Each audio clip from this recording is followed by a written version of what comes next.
तो hello friends, मानवप्रेमी Aditya दास को मृत्यु मामला को नहीं आसला गोटे आश्चर्यजनक रहस्यमय तथ्य जैकि सामना को आसी कार रे आदित्य को नहीं स्टेशन नहीं जाइथिले विद्यासी।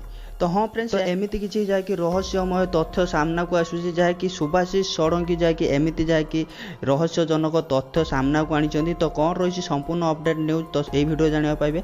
से फ्रेंड्स वीडियो शेष देखूँ और वीडियो गोटे लाइक करने और जदि चैनल को नुआ कर चैनल को सब्सक्राइब कर पाखर बेल आइकन प्रेस करने जहाँद्वारा एमती लेटेस्ट न्यूज अपडेट आप सर्वप्रथम देखिपारे। आपण भी जब मासक 4 ରୁ 5,000 टका इनकम करने चाहते वीडियो टाइटल पर क्लिक करूँ, डेस्क्रिप्शन खुल जाओ। डेस्क्रिप्शन फॉर एप्लिकेशन लिंक अच्छी डाउनलोड करूँ, इंस्टॉल करूँ और पाँच फ्री पेटीएम कैश 50 टका। तो फ्रेंड्स आउ थे कही रखुच्छी टाइटल पर क्लिक करूँ, डेस्क्रिप्शन खुल जाओ। डेस्क्रिप्शन पर क्लिक करूँ, मासक 4 ରୁ 5,000 टका इनकम करूँ।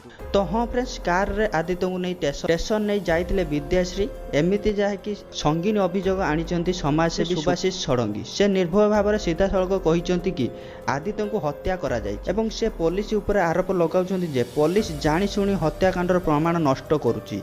यह सहित पुलिस यही मामला उपरे माटी पकाई घौड़ाइबाकू चेष्टा करुच्ची। सुभाषिष यह मध्य अभियोग करिसेंति जे आदित्य स्त्री यही सब कारण पछर अछंती। सुभाषिषकर कहवा कथा जे प्रथमे कहीं आदित्य पत्नी कार नहीं स्टेशन आड़े जाइथिले एवं तापर पुनः घर को आसी स्कूटी नहीं आदित्य को खोजिबारे नाटक करथिले कि एभली विभिन्न कथा निज पोस्ट माध्यम प्रश्न कर समाजसेवी सुभाषिष षडंगी। से यह आक्षेप करी कहिसेंति जे विद्यासी कुआडे आदित्य को नहीं ठिकणा लगाइबाकू कार भितर नेइकिरी जाइथिले।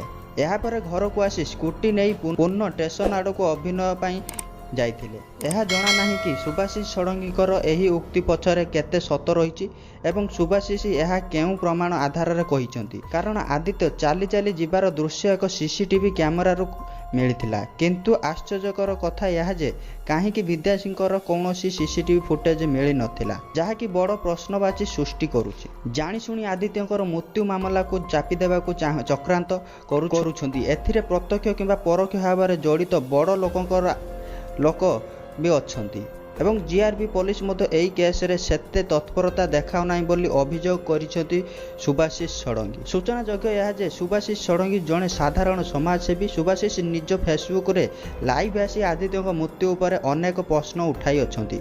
सुभाषिष षडंगी सीधा सड़क एक राजनैतिक गोष्ठी उपर आरोप लगाउछंती। से यह मध्य कहउछंती जे गंजा को मारिबा पई पेंठी को पठा जाइतिला एवं जनसाधारण एते भी बोका नुहंती एठी बुझी पारिबे नाही।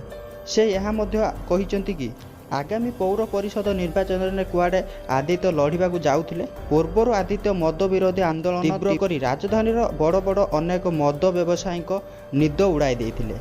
तो फ्रेंड्स एमती भाव में जैकि रही समाजसेवी जी कि रही सुभाषिष षडंगी निजर उक्ति जैकि तो शेयर कर सोशल मीडिया रे तांकर मध्य पोस्ट बहुत भाइराल होउची।